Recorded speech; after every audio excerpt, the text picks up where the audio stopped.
София е любимото име на много родители и се е превърнало в едно от най-популярните имена за момиче в целия свят. Според експертите, родителите най-често кръщават децата си с това име в 9 държави, включително Мексико, Италия и Русия.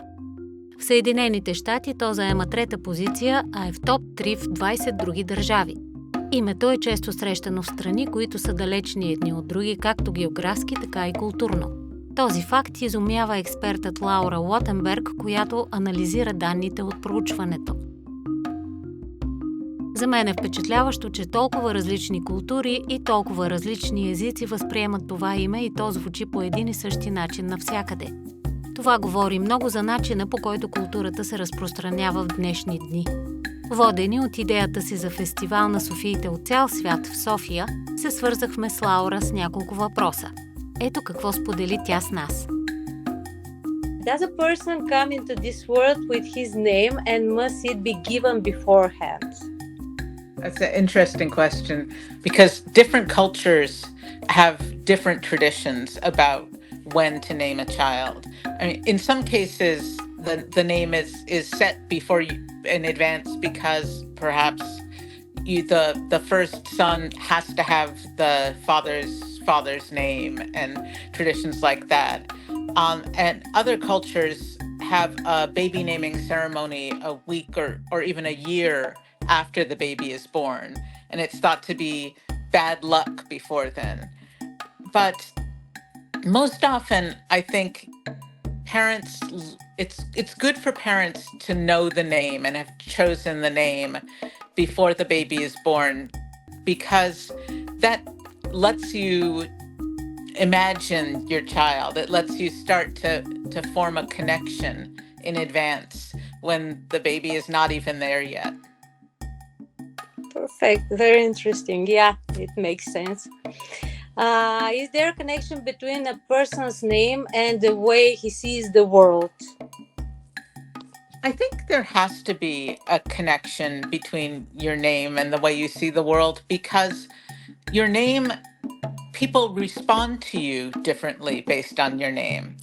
That whether it's common or uncommon, or whether it's familiar or sounds foreign, people react to that, and that shapes the environment. It shapes your experience.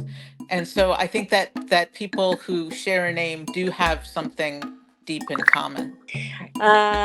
The name Sofia, or Sofia as we say it, what kind of energy does it bring?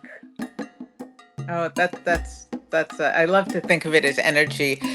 I think the name's roots, it originally meant wisdom, and I think that actually suits very well.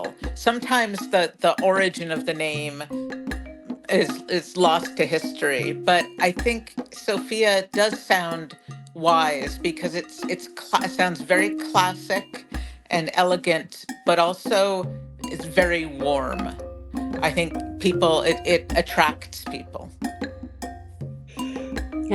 In Bulgaria, we have a holiday which we celebrate faith, hope, and love, and their mother Sofia, which is on 17th of September. And we want to make a festival of the people bearing these names into the city of Sofia.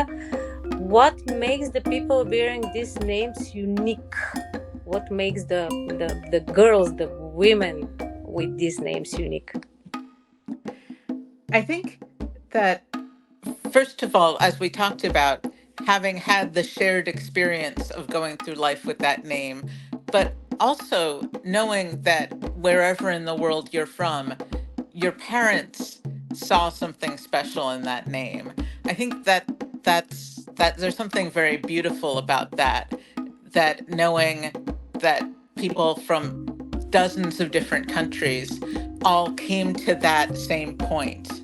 And I think that's actually a beautiful thing to have in common. What would you wish for I'm Sofia Festival and its guests? I think really would hope that people would come from all over. It's a rare opportunity to meet people whose lives might be very, very different from yours, but with whom you share something really powerful in common. Would you come? I would love to. I would love to I've actually always wanted to visit your city, and I think coming for a name-based festival would be a special treat. So you're welcome. Thank you.